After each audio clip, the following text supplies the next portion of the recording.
হয়ে যাইবে এগুলা দা ফ্যাক্টরিটা কোনটায় সামনে এগুলা এটা যা শ্রমিক আছে সবাই এগুলা ভাতা ভাঙছে আজকে প্রতিদিন কি এরকমই হয় না আরো বেশি হয় এখন বর্তমানে হাজিরা কেমন দেখ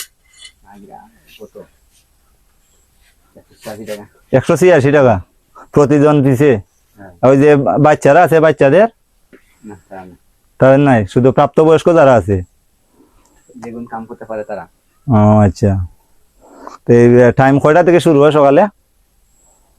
সকাল 8টা থেকে 4টা পর্যন্ত সকাল 8টা থেকে 4টা পর্যন্ত এর ভিতরে খাওয়া দাওয়ার টাইম নাই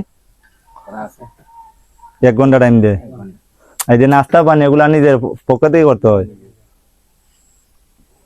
আর শুধু বেতনটা দেয় কোম্পানি এগুলা আপনার গাড়ি তোলার পরে আপনাদের ডিউটি শেষ এবারে সপ্তাহে সপ্তাহে কোনো রেশন টেশন কোম্পানির মাধ্যমে পাওয়ায়নি আপনাদের তো পাই আমাদের বাজারে যে কাগাওলা বাজার আছে না প্রতিদিন হয়তো আপনারা দেখি না কিন্তু অনেক মানুষই যায় আমাদের এখানে পাই এটা ভালো একটা সম্পর্ক তাদের সাথে তো গেলে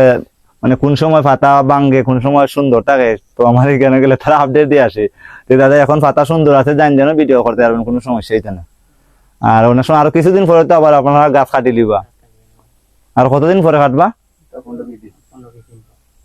সব গাছ কাটি লিবা তারপর কতদিন পরে এটা আবার নতুন করে চারা দিব সামনের বৈশাখ মাসও তাহলে তো আমরা ভিডিও করতে কষ্ট হয়ে যাবো গেছে গত বছর অনেক কষ্ট করছি আসছি আসার পরে দেখি মানে সবকিছু শুধু ডাল আর ডাল দেখা যায় কোনো পাতা দেখা যায় না তখন ভাবলাম এখন পাইছি আপনারা দাদা এখন দে আমরা দাদা এই অবস্থা কি দেয়া এখন আমরা ফাতার সময় না আমরা খাইতে লিয়েছি সামনে দিয়ে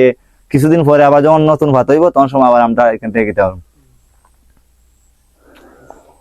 তো গাই সবাই ভালো থাকবেন সুস্থ থাকবেন আসসালামু আলাইকুম আজ এই পর্যন্তই